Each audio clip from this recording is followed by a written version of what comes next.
السلام علیکم دوستو، اکا بلیک کلوور لائیو گیمنگ میں خوش آمدید۔ آج ہم بلیک کلوور کی جلد 12 کی دلچسپ واقعات کو تفصیل سے دیکھیں گے۔ یہ جلد ہمارے ہیروز کی بہادری، کردار کی ترقی اور حیران کن انکشافات سے بھرپور ہے۔ تو آئیے شروع کرتے ہیں۔ بلیک کلوور والیوم 12 دی بر میڈن کی اداسی ہمیں کلوور کنگڈم کی دلکش دنیا میں لے جاتا ہے، جہاں جادو اور مہم جوئی آپس میں ملتی ہے۔ آئیے اس والیوم میں پلاٹ کی تفصیلات اور کرداروں کی ترقی کو دریافت کرتے ہیں۔ ہماری کہانی کا آغاز شارلٹ روزلی، جو بلیو روز نائٹس کی معتبر کپتان ہے، کے ساتھ ہوتا ہے۔ وہ یامی سوکیہرو، جو بلیک بلز کا دلیرانہ کپتان ہے، کے بارے میں اپنے پیچیدہ جذبات پر غور کرتی ہیں۔ ان کی ماضی کی کہانی سامنے آتی ہے، جس میں ایک لعنت کا ذکر ہے جس نے ان کے جادو کو کانٹوں میں بدل دیا تھا۔ اس تبدیلی نے ان کو اپنی کمزوریوں کا سامنا کرنے پر مجبور کیا اور بالآخر انہیں ایک طاقتور رہنما میں تبدیل کر دیا۔ یامی کے ساتھ ان کے تعلقات، جو رومانی کشیدگی اور مزاحیہ لمحات سے بھرپور ہوتے ہیں، ان کی شخصیت کی گہرائی کو مزید نمایاں کرتے ہیں اور ان کے اندرونی تنازعات کو ظاہر کرتے ہیں۔ جب ہم آگے بڑھتے ہیں تو کلوور کنگڈم کو ایک سنگین خطرہ لاحق ہوتا ہے جب ڈائمنڈ کنگڈم قصبہ کاٹن پر حملہ کرتا ہے۔ یہ حملہ ہمارے ہیروز بشمول آسٹا اور نوئل کو مرکزی کردار میں لے آتا ہے۔ آسٹا اپنی منفرد اینٹی میجک صلاحیتوں کے ساتھ ڈائمنڈ کنگڈم کی قوتوں کے خلاف دفاع میں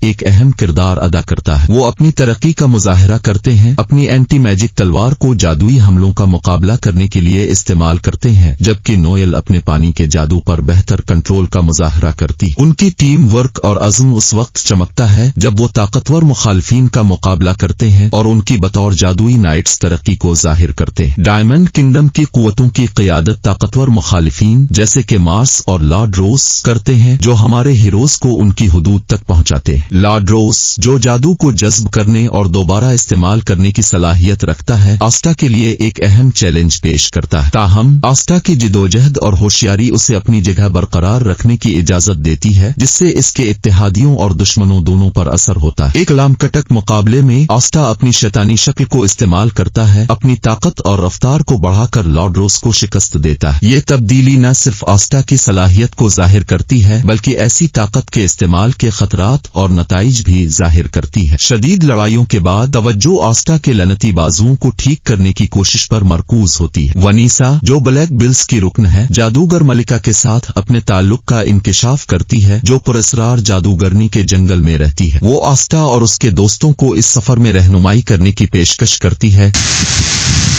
آسٹا کی پریشانی کا حل تلاش کرنے کی کوشش میں یہ سفر مشکلات سے بھرا ہوا ہے، کیونکہ گروپ جادوئی مخلوقات سے ملتا ہے اور جادوگرنی کے جنگل کی خطرناک سرزمین کو عبور کرتا ہے۔ جب وہ جادوگرنی کے جنگل پہنچتے ہیں تو گروپ کا سامنا اس کے محافظوں سے ہوتا ہے، جو ان کے عزم اور صلاحیتوں کا امتحان لیتے ہیں۔ ونیسا کا ماضی سامنے آتا ہے، جادوگر ملکہ کے ساتھ اس کے پیچیدہ تعلقات اور آزادی کی اس کی خواہش کو ظاہر کرتا ہے۔ جادوگر ملکہ اپنے وسیع جادوئی قوت اور علم کے ساتھ خود کو ایک مضبوط حلیف اور ممکنہ خطرہ دونوں کے طور پر پیش کرتی ہے۔ وہ آسٹا کی اینٹی میجک صلاحیتوں میں دلچسپی کا اظہار کرتی ہے، انہیں ایک قیمتی اثاثہ سمجھتی ہے۔ یہ مقابلہ ونیسا کو اپنے خوف کا سامنا کرنے اور اپنی وفاداری کا تعین کرنے پر مجبور کرتا ہے۔ ایک ڈرامائی موڑ میں جادوگر ملکہ آسٹا کے بازو ٹھیک کرنے پر رضامند ہو جاتی ہے، لیکن اس کے پیچھے اپنے مقاصد ہوتے ہیں۔ وہ آسٹا اور اس کے دوستوں کو اپنے مقاصد کے لیے استعمال کرنا چاہتی ہے، جادوگرنی کے جنگل کی خطرناک سیاست کو ظاہر کرتی ہے۔ ونیسا ایک مشکل فیصلہ کا سامنا کرتی ہے، کیونکہ وہ اپنے دوستوں کے لیے اپنی وفاداری اور جادوگر ملکہ کے کنٹرول کے خوف کے ساتھ جدوجہد کرتی ہے۔ یہ خود شناسی اور ہمت کا لمحہ ونیسا کو نئی ہمت فراہم کرتا ہے، اس کے ساتھیوں کی حمایت کے ذریعے۔ جیسے جیسے والیوم آگے بڑھتا ہے، آسٹا اور اس کے دوست مضبوط ہونے اور مستقبل کے خطرات سے اپنے پیاروں کی حفاظت کرنے کا عزم کرتے ہیں۔ وہ آنے والے چیلنجوں کو پہچانتے ہیں اور انہیں بے خوفی کے ساتھ مقابلہ کرنے کا عزم کرتے ہیں۔ والیوم کا اختتام ہمارے ہیروز کے ساتھ ہوتا ہے، جو اپنے آئندہ چیلنجز کی تیاری کر رہے ہیں، مشترکہ تجربات اور بنائی گئی دوستیوں سے جڑے ہوئے۔ والیوم 12 میں کہانی ہنرمندی کے ساتھ ایکشن سے بھرپور لڑائیوں